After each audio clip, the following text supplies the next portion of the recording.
पहली बार, हालांकि ये भी कहा जा रहा है कि ये पहली बार है कि देश में नक्सलियों ने किसी पार्टी को निशाना बनाया है।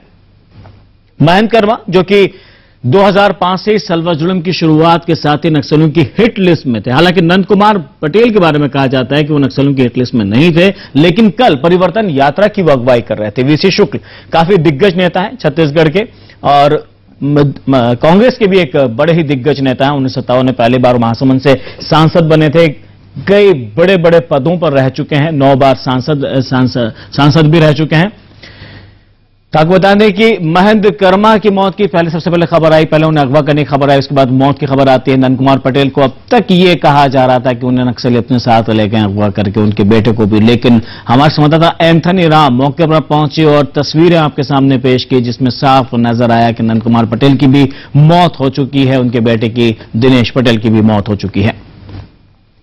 इस बीच रात को ही आपको बता दें कि कांग्रेस के उपाध्यक्ष राहुल गांधी रायपुर पहुंचे और उन्होंने कहा कि ये लोकतंत्र और देश के ऊपर हमला हुआ है। इस बीच सोनिया गांधी ने भी कहा कि नक्सली हमला लोकतांत्रिक मूल्यों पर हमला है और राज्य के सुरक्षा एजेंसियों को इस तरह की घटनाओं से कड़ाई से निपटना चाहिए। यानी कि अब वक्त आ चुका है कि केंद्र और राज्य सरकार मिलकर कोई ठोस कदम इन माओवादियों के खिलाफ उठाए ताकि इन पर नियंत्रण पाया जा सके। हौसले दिन ब दिन बुलंद होते जा रहे हैं। आपको बता दें, इससे पहले कई बार हमले हुए हैं, लेकिन कभी राजनीतिक पार्टियों को हमला नहीं बनाया गया था। पहले मासूम आदिवासियों पर नक्सलियों ने काफी हमले किए, उसके बाद या तो व्यक्ति विशेष के ऊपर हमला किया था, लेकिन सर्चिंग पार्टियों के ऊपर भी आए दिन माओवादियों और सर्चिंग पार्टियों के बीच झड़प के मामले भी खबरें निकल कर आते रहती हैं। लेकिन पहली बार किसी पार्टी विशेष को, खासतौर से राजनीतिक पार्टी को निशाना बनाना, माओवादियों की मॉडस ऑपरेंडी जो है वो लगातार बदलती हुई नजर आ रही है। महंत कर्मा की हम बात करें, आपको बता दें कि कांग्रेस के आदिवासी नेता हैं महंत कर्मा, और छत्तीसगढ़ के बस्तर क्षेत्र का इन्हें शेर कहा जाता था। नक्सल विरोधी संगठन सलवा जुल्म के संस्थापक कर्मा की शनिवार को मौत भी एक शेर की तरह ही हालांकि हुई। आपको बता दें कि नक्सलियों ने कहा जा रहा है कि 100 गोलियां उनको मारी हैं, 100 गोलियां। आपको बता दें, इसमें से आपको बता दें इससे पहले भी कई बार महंत कर्मा और उनके परिवार को निशाना बनाया गया, जिसमें उनके भाई, भतीजा और दामाद भी नक्सलियों की हत्या, नक्सलियों का शिकार बने थे, उनकी हत्या की गई थी। और कर्मा पर आपको बता दें कि पहले भी कई बार नक्सलियों ने इनका विरोध किया है, और 90 के दशक में जन जागरण अभियान जब शुरुआत की थी तब भी नक्सलियों ने इनका विरोध किया था, तब से ये हिट लिस्ट में थे। हमारे संवाददाता संजय उपाध्याय हमारे साथ फोन लाइन पर जुड़ चुके हैं। संजय, लगातार ये दुखद बड़ी खबर छोटी से बड़ी होती हुई नजर आ रही है, लगातार आप भी नजर बनाए रखें। जानना चाहेंगे फिलहाल हाल फिलहाल की क्या स्थिति है, क्योंकि प्रधानमंत्री के बारे में बात की जा रही है कि शायद वो भी रायपुर पहुंचने वाले हैं, सोनिया गांधी भी शायद पहुंचेंगी वहां पर। साथ ही जो राजनीतिक हलकों से खबर निकल कर आ रही है उसमें, उसके बारे में आपसे जानना चाहेंगे।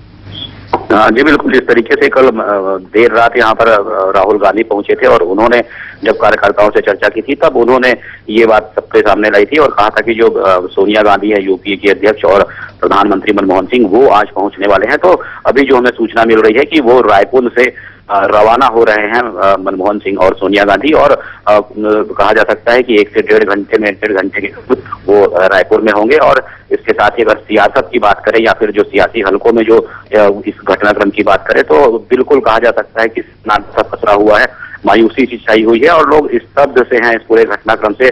जिस तरीके से आज ये सवेरे खबर आई, देर रात कहा जा सकता खबर है कि नंद कुमार पटेल, जिनकी भी हत्या कर दी गई है, उनके पुत्र की भी हत्या कर दी गई है, और जो दोनों के शव हैं वो आसपास मिले हैं।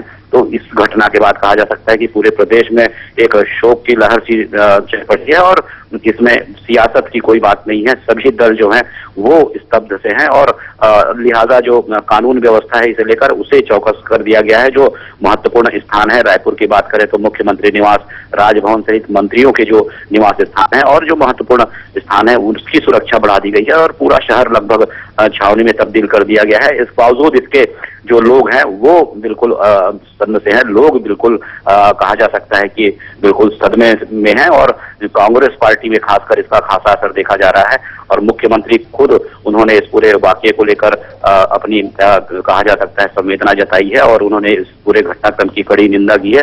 तो कहा जा सकता है कि इस पूरे मामले में जो तमाम सियासी दल हैं वो भी कहीं न कहीं सकते में है, वो भी कहीं न कहीं सदमे में है। और इसे लेकर अब देखना होगा कि जब सोनिया गांधी यहाँ पहुंचेंगी और मनमोहन सिंह यहाँ पहुंचेंगे, क्योंकि इस बीच अभी भी जो